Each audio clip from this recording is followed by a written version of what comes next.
Hi guys, Skippy here again.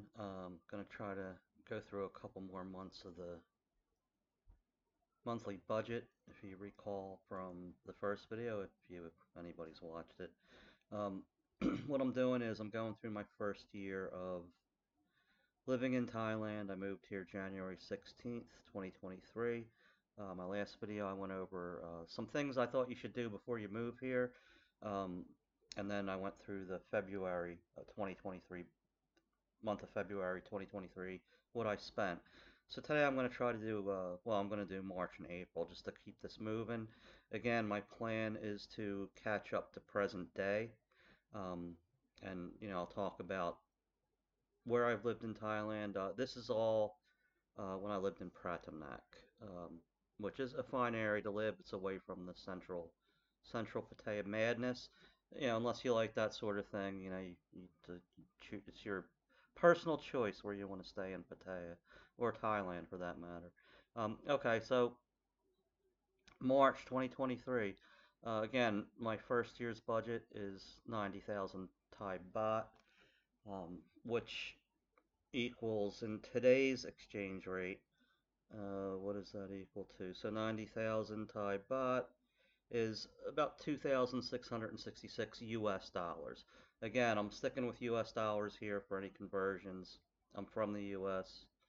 You can easily convert that yourself. So anyway, my rent's a constant at 10,000 per month. My electric was 2,100 baht that month. Again, I do use the aircon pretty liberally. You can always cut that down if you're not an aircon guy. You'll do a lot better than I did. Um, my food, toiletries, miscellaneous, horribly named category, which this will get tuned up later. You'll see my budget sheet kind of evolves. And FYI, if anybody wants a copy of this, I can either send it to you if you want to send me an email or contact me through my channel, or maybe what I'll do is put this on, make it public on Google Sheets and put kind of a template up there. But I found it pretty useful. Again, I'm using Google Sheets, just as good as Excel if you ask me, and it's free.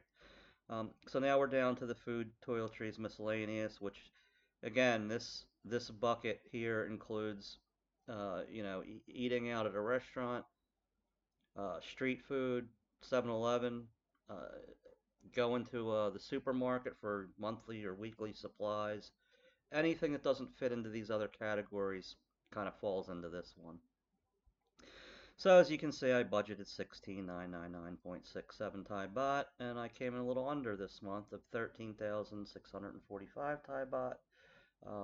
Next, the the the problem child bucket here is uh, my entertainment budget. Now you can see I I allocated essentially half of my budget uh, for entertainment. So that's pretty healthy in my opinion. I mean, there are guys that spend a lot more than that per month. Keep in mind I do live here. Nothing's going anywhere. I don't feel like I'm in a rush to go out and get entertainment. But that this is also something that, if you're disciplined, you'll have a better go of it than I did the first year. Keeping in mind that I knew I was going to overspend the first year, I kind of gave myself a little bit of a break. I was shooting to keep into this 90,000 Thai baht budget, but things happen. As you can see, I ended up spending 65,369 Thai baht on entertainment. So, again, it is what it is. I'm not proud of it, but I'm not ashamed of it either, but it is what it is. So I went over pretty significantly.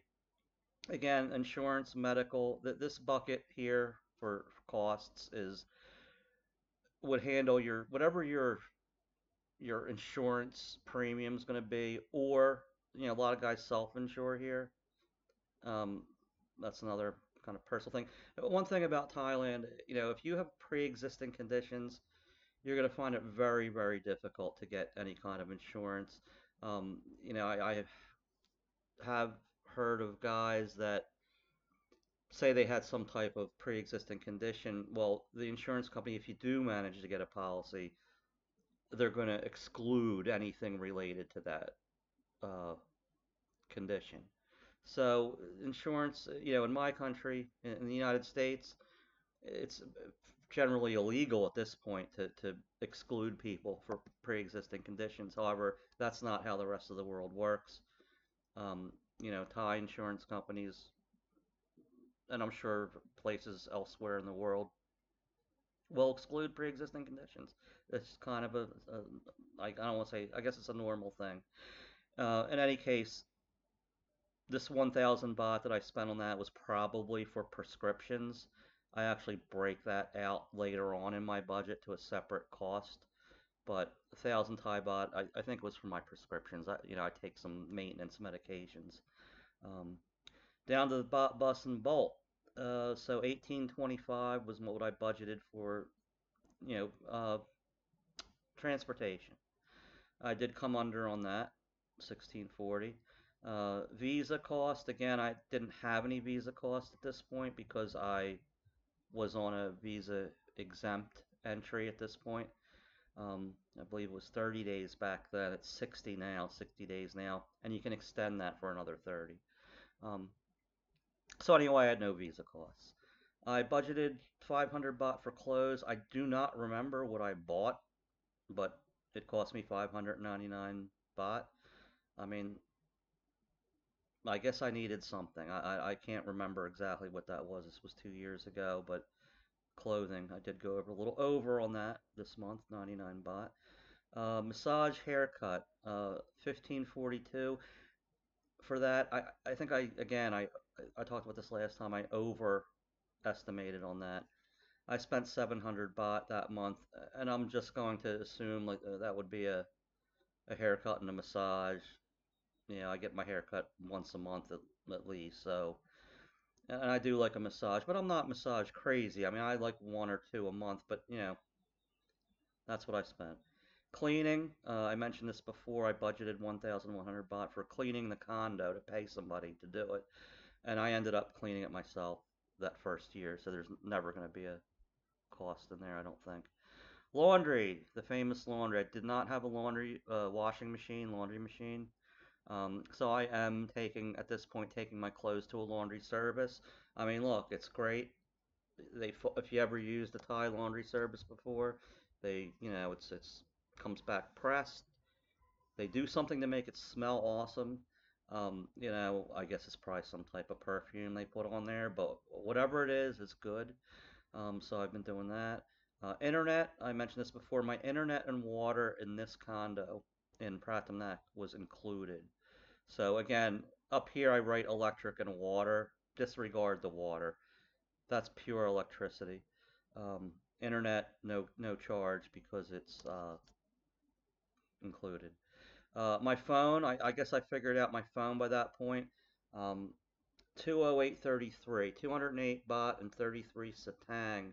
Um, how that works out is I went to, I think I mentioned this before. I went to AIS, which is a local internet slash phone provider here. Um, and I bought a SIM card, just a SIM card to have a number. It wasn't terribly expensive. Um, but once you do that, you can add services on top of that. So I added, I think it was a 4 megabyte unlimited internet on my phone, and that was 2,500 baht for the year. So what I did was I just broke up that 2,500 baht into monthly payments. Makes it easier to just to keep track of stuff. So all in all, at the end of the day here, you know, as you can see, some things I did not spend money on and some things I overspent, but it all comes out in the wash down here. And I went over my budget this month, 6,931 baht, which is a big improvement over the February number, which you'll remember in February I went over 24, almost 25,000 baht. So March I apparently had calmed down a little bit, went over almost 7,000 baht that month.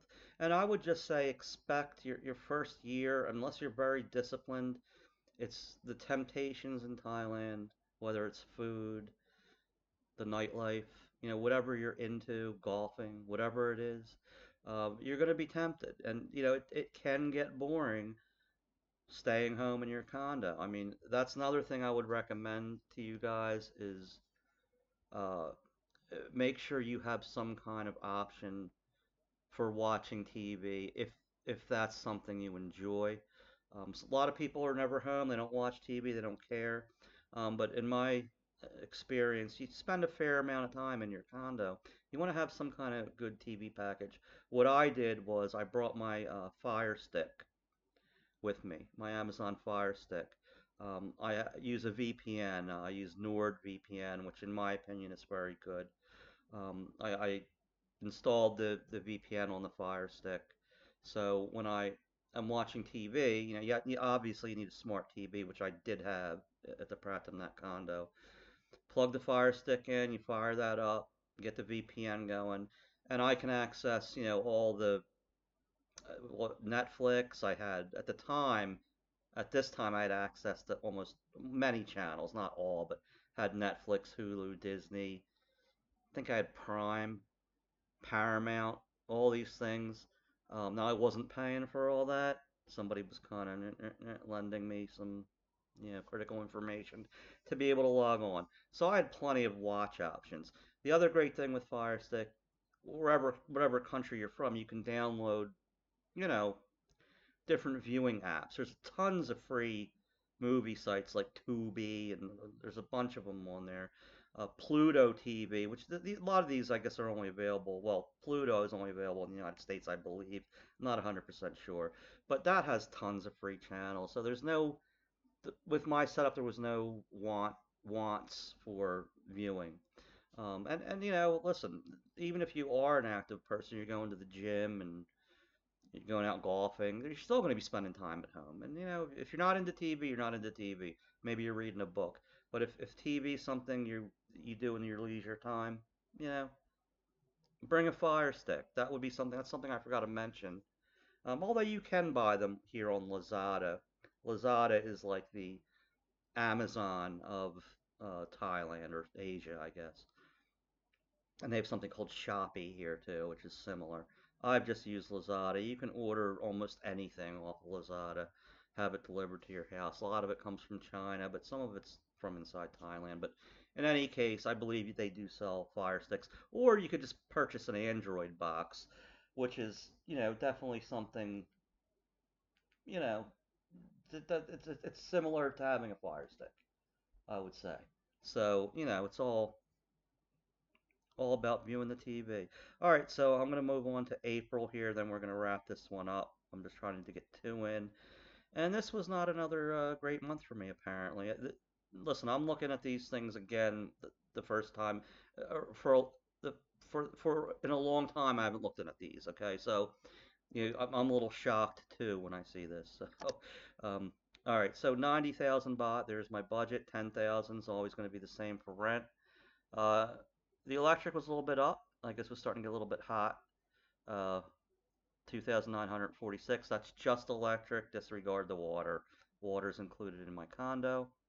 Um, Food, toiletries, miscellaneous. Again, this is anything that doesn't fit in the other buckets. Restaurant, street food, going to the big C for shopping, whatever. So I came in under on that, 16,999.67. Came in at 14,525. And here we go.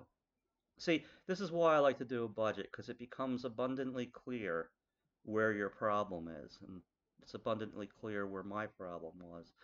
Again, I budgeted half of my budget. 90,000 is my budget. I budgeted half of that for entertainment. This month, I spent 81,000 baht. So, there you go. I guess I had another great time that month.